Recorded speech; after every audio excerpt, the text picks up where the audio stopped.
Okay, so you're diving into this whole world of building a business, and you want to make sure that your marketing is top notch. Of course. Who doesn't, right? And we are cracking open the Big Ideas book for you. Yes. Which is jam-packed with advice from 7 leading marketing experts. I love it. We're talking Scott Bywater, John North, Alan Carniol, Peter Butler, Melanie MacDonald, Keith Banfield, and Ari Galper. Wow. All in one place. That's like having a dream team of marketing masterminds. Yeah. All right there at your fingertips, ready to share their secrets for success. Exactly. And we are starting with part 1, where we are laying the foundation with lead generation and email marketing. Lead generation and email marketing music to my ears. I know what you might be thinking. Is email marketing really still relevant in the age of social media? That's the big question, isn't it? It is. You know, Scott Bywater actually calls email the ugly duckling of marketing that's turned into a swan.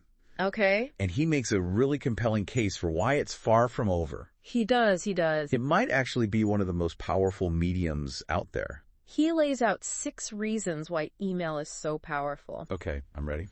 You have your readers' undivided attention when they're reading an email. It's true. You're in control of the platform. You are. It's way easier on the wallet compared to like social media ads. For sure. Delivery is practically guaranteed. You can get super personalized and you can track your results easily. It's so true. It's amazing. And you know what? Think about this. What's that? Social media algorithms. They can be so unpredictable. Oh, tell me about it. You could pour your heart and soul into crafting this perfect post. Right. And it could just disappear overnight. It's gone. With a single algorithm tweak. Poof. Email gives you that direct line to your audience. It does. That's not at the mercy of all those changes. That's a really good point. Thank you. And something that Bywater really emphasizes is that you don't need a massive email list to be successful. Really? It's more about the quality of your relationship with your subscribers, not just the quantity. Okay, so it's not about the size of the list, it's how you use it, right? Yeah, exactly. I like that. He actually found that he got a way bigger response, like 136 times greater. Wow. From his most loyal subscribers. Okay. Even though they were a smaller part of his overall list. So it's those hardcore fans. Yes. The ones that are really engaged. Yeah. They're the ones that are really gonna turn into customers. It's about building those strong relationships, becoming a trusted source for your audience. That's what really matters in the long run. Absolutely. It's a marathon, not a sprint. It is. It is. You got to build that trust. And that brings us to Bywater's 3rd way email strategy. 3rd way. Okay, I like it. It's about piquing your readers' curiosity and making them want more without resorting to those like pushy sales tactics. Subtle. Subtle. Yes. His secret weapon? What is it? The open loop offer. Open loop offer. Okay, tell me more. So it's basically about like dropping these little bits of valuable content. Okay. And weaving in these subtle offers that leave your readers wanting to learn more. Okay. Almost like ending a TV episode on a cliffhanger. Ooh, I see. Yeah. Keep them coming back for more. Exactly. Wow. Exactly. Yeah. He uses this great example from Automatic Golf, Go ahead. which is a company that helps golfers improve their game. All right.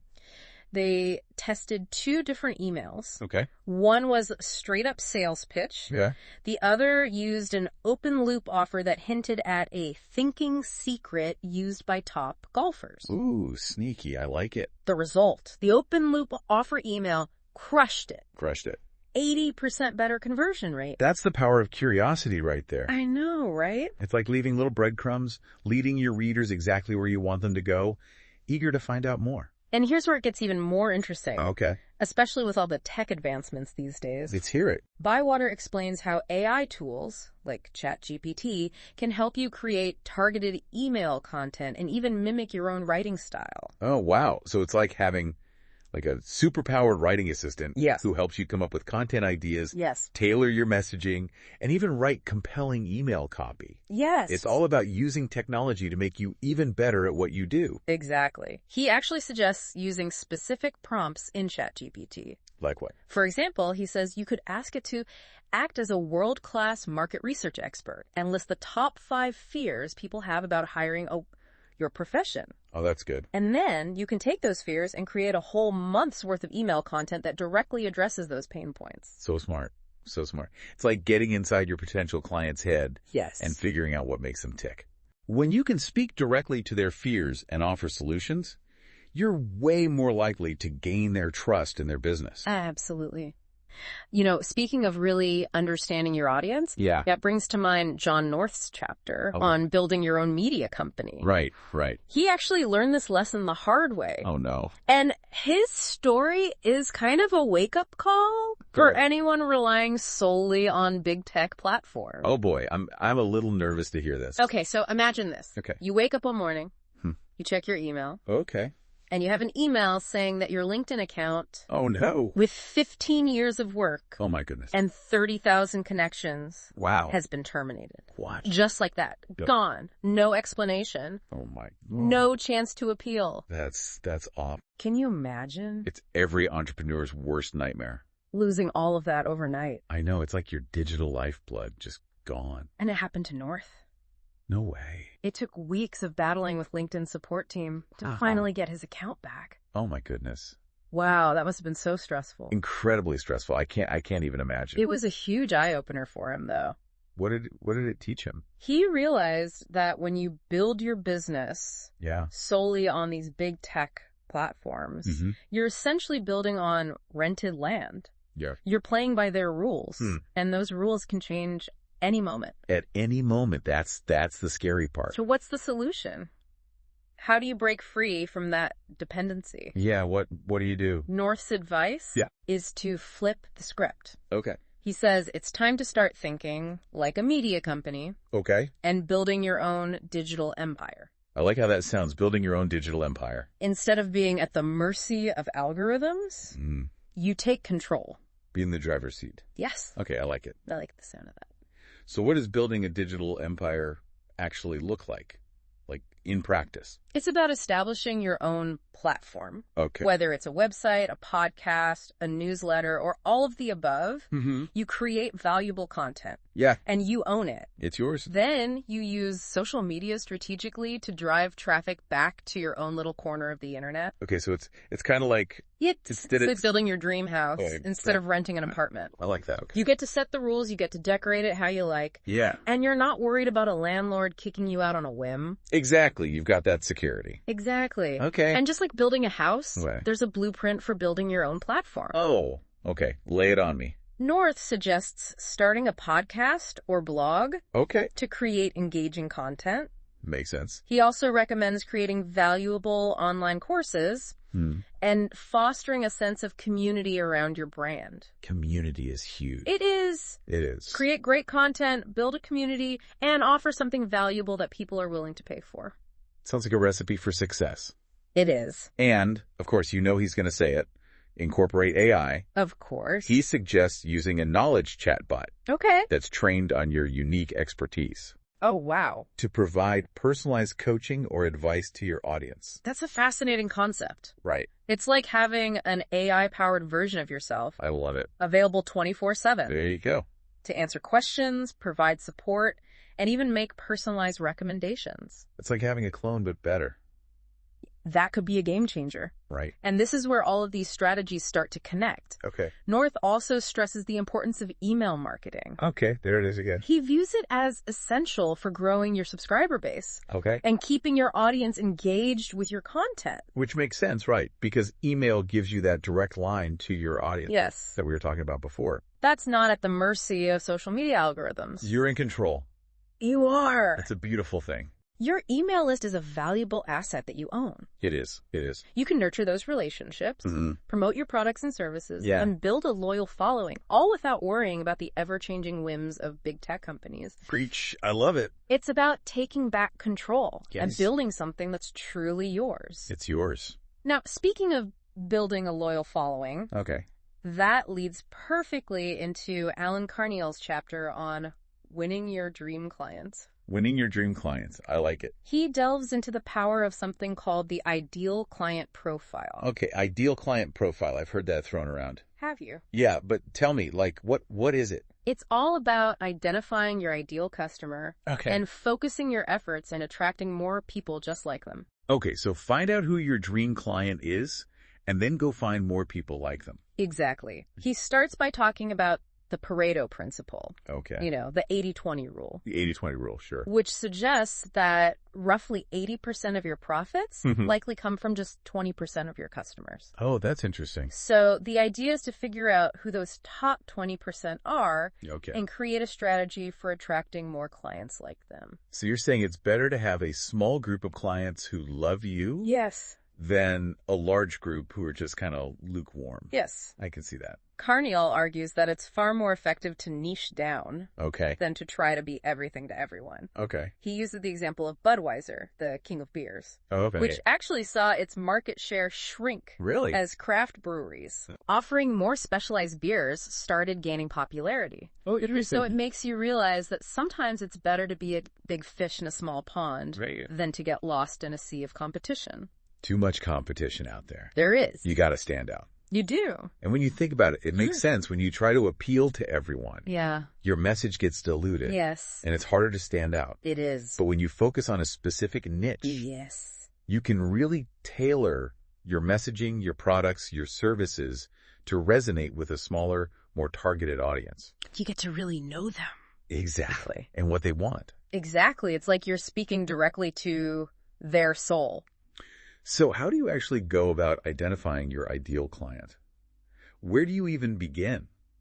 Yeah, that's the big question, right? Right. Carniol provides a really clear step-by-step guide. Okay, I like step-by-step guides. He suggests you start by analyzing your financials, talking to your team, and carefully reviewing customer testimonials and reviews. So you're looking for patterns? Yes. And commonalities among your happiest and most profitable clients. Exactly. Okay, so it's not just about the money, but also about finding the clients who bring you joy.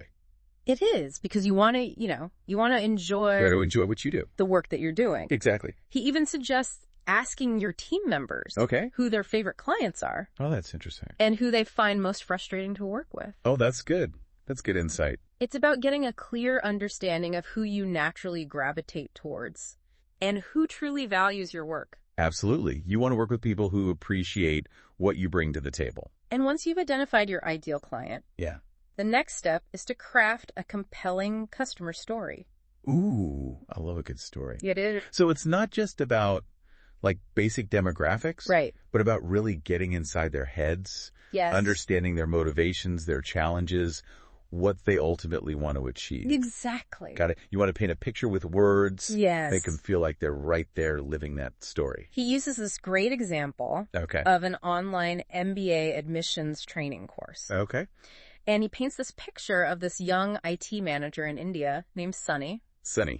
Who has this big dream of working for a prestigious global company. Oh, wow. Sunny is ambitious, hardworking, and willing to invest in his future to make his dream a reality. I like Sunny already. By highlighting Sunny's story. The course creators can connect with other aspiring MBA candidates who share similar dreams and motivations. So it's about finding that common thread that resonates with your target audience. Exactly. Okay. It's about making your ideal client the hero of the story. Love it. And showing how you can help them achieve their goals. Be their guide, their mentor. And once you have that deep understanding of your ideal client, you can tailor all aspects of your business to resonate with them. Okay, I'm listening. Your marketing messages, your products and services, even your sales approach. It all comes back to that ideal client. It does. It does. You know, crafting that perfect customer story and figuring out how to reach them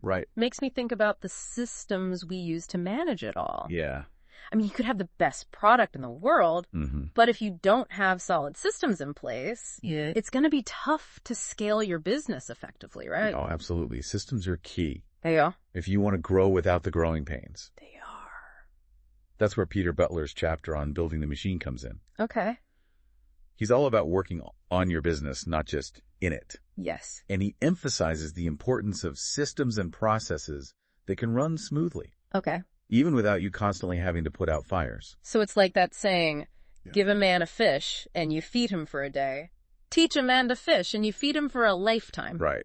But in this case, it's more like teach a business owner to build a system Yes. And their business can thrive even while they're on vacation. Exactly. It's about creating a business that works for you, not the other way around. Yes. And Butler starts by encouraging you to take a hard look at how you're actually spending your time. Okay. He suggests tracking your daily activities to see where your time is really going. That reminds me of a time that I tried tracking my own time. Oh, yeah. I was shocked to discover I was spending way too much time on things that could have been easily delegated or automated. It's eye-opening, isn't it? It is. Butler actually had a similar experience. He realized he was bogged down with all these support tasks that someone else could handle, which was preventing him from focusing on the bigger picture, the things that only he, as the business owner, could do. It's so easy to get caught up in that day-to-day grind. It is. And lose sight of those things only you, as the business owner, can do. It's easy to get lost in the weeds. It is. He's also got some really insightful tips on recruiting the right people. Oh, okay. Which is crucial as your business grows. It is. He emphasizes the importance of finding people who are not only competent, but also a good cultural fit. So it's about more than just skills and experience. Oh, absolutely. It's about finding people who share your values, who mesh well with your team. Okay.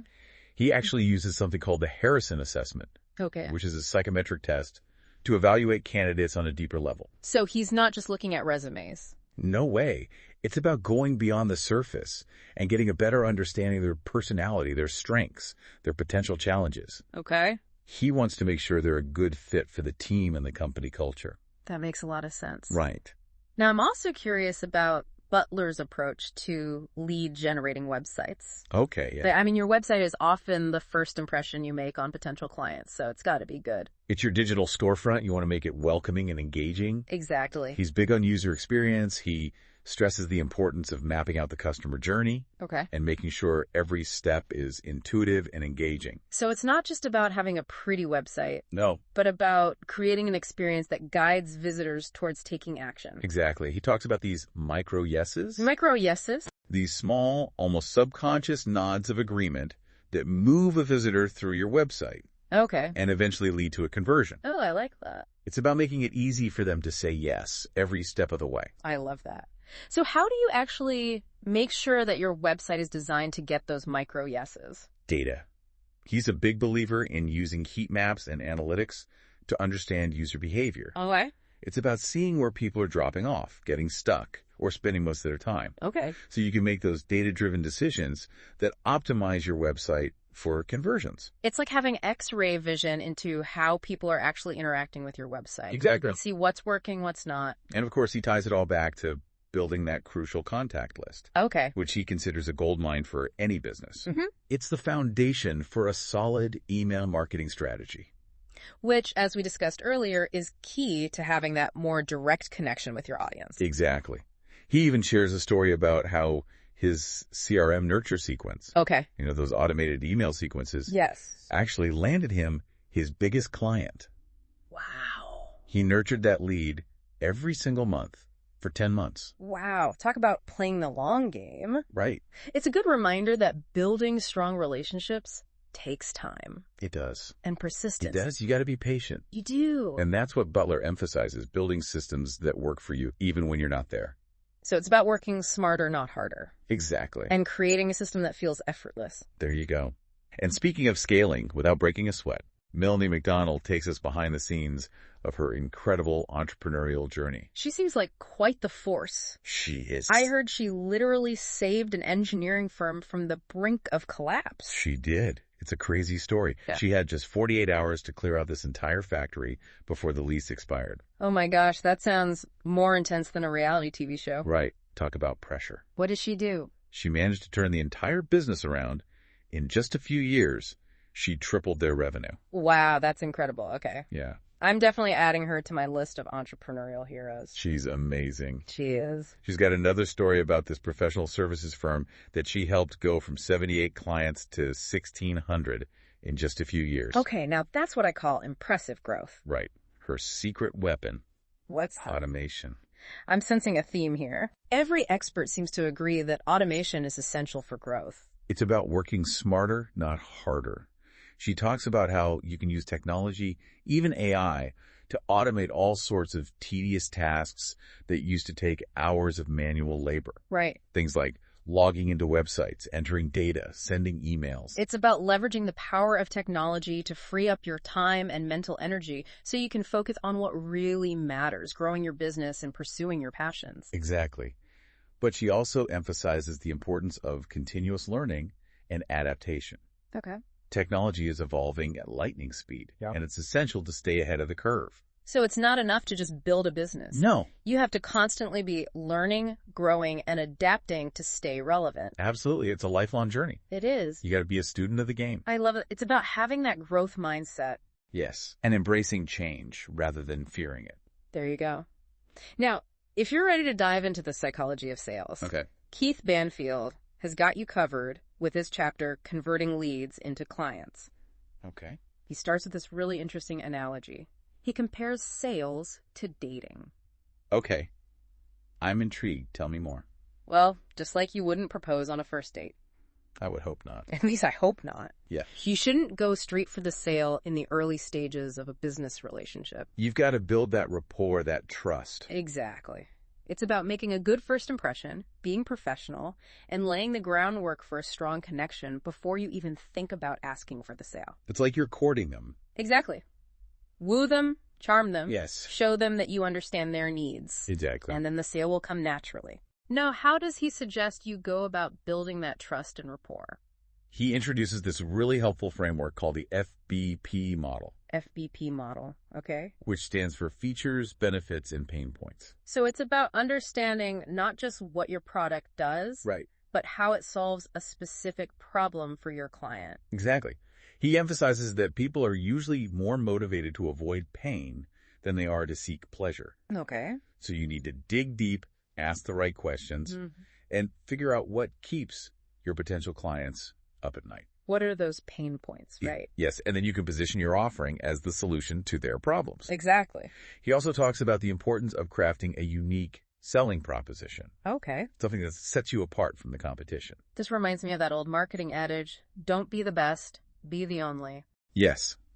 He suggests you look at what makes you different, what you bring to the table that no one else does, and then shout it from the rooftops. Own it. Own it, baby. I love it. He even suggests looking at your competitors' weaknesses. Okay. And positioning them as your strengths. Ooh, that's kind of a bold move. It is, but it can be very effective. That's such a clever strategy. Right. I'm taking notes. Take notes. And then he wraps up with some really practical tips for handling objections. Because, let's face it, objections are a natural part of the sales process. They are. You're not always going to get a yes. Exactly. But he emphasizes that it doesn't have to be confrontational. Right. Instead of getting defensive or pushy, right, he suggests you try to reframe the objection. Oh. And find a solution that works for everyone. So it's about shifting from a me versus you mentality to a let's work together to find a solution approach. Collaboration, baby. I love that approach. It's all about finding that win-win. It feels so much more authentic and human. Exactly. And finally, we have Ari Galper, who brings us to the heart of the matter with his chapter on how to unlock your sales game. He's all about building trust-based relationships. Yeah, okay. And challenging those old-school, pushy sales tactics. It's about moving away from that, like, always be closing mentality, right? Exactly. Yeah. He believes that traditional approach of just focusing solely on closing the deal can actually be counterproductive. So what does he suggest instead? He's all about building genuine relationships, being upfront about whether or not there's a good fit, and removing the pressure from the sales process. So it's about coming to the table with authenticity and integrity, rather than trying to force a sale. Exactly. He actually debunks a lot of common sales myths along the way. Like what? Like the idea that sales is just a numbers game. It's not just about how many calls you make or how many emails you send? Not at all. He believes it's more about the quality of your interactions than the quantity. Okay. It's about making a genuine connection. Okay, because people can tell when you're being disingenuous. Right, exactly. And they can smell a sales pitch a mile away. They can? He even challenges the whole concept of following up with leads. What's wrong with following up? Isn't that like sales 101? He believes the phrase follow-up can feel a little bit pushy, a little bit transactional. Okay. Instead, he suggests using the word feedback. Okay, so instead of hounding someone to buy, you're simply asking for their thoughts, their insights. Exactly. It's about shifting the focus from trying to get something to providing value and understanding their perspective. That's such a subtle shift. It is. But I can see how it can make a world of difference in how people perceive you. It changes the whole dynamic. It does. He also talks about the danger of getting caught up in hopeum. Hopeum. I've never heard of that term before. It's that feeling of getting your hopes up about a potential sale. Okay. Before you've really established that trust and rapport. It's like getting ahead of yourself and assuming a deal is done before it actually is. Exactly. Yeah. And that can lead to disappointment and frustration, both for you and for the potential client. Right. He emphasizes the importance of staying present. Yeah. Approaching each conversation with a clear head and focusing on providing value. Yes. Rather than getting blinded by your own desire to just close the deal. It's about the journey, not just the destination. There you go. You know, we've covered so much ground today. Yeah. From the enduring power of email marketing to the importance of building your own platform and the psychology of closing deals. It's all connected. It is. It all works together. This book has been a goldmine of information. It really has. And I think one of the biggest takeaways is the importance of building trust. Yes. In every aspect of your business. Absolutely. Whether you're crafting email campaigns, creating content for your website, or navigating a sales conversation. It's the foundation. Trust is the foundation of any successful relationship. And it's not something that you can just demand. It's something that you earn. You got to earn it. By consistently showing up, providing value, and being true to your word. Being a good human.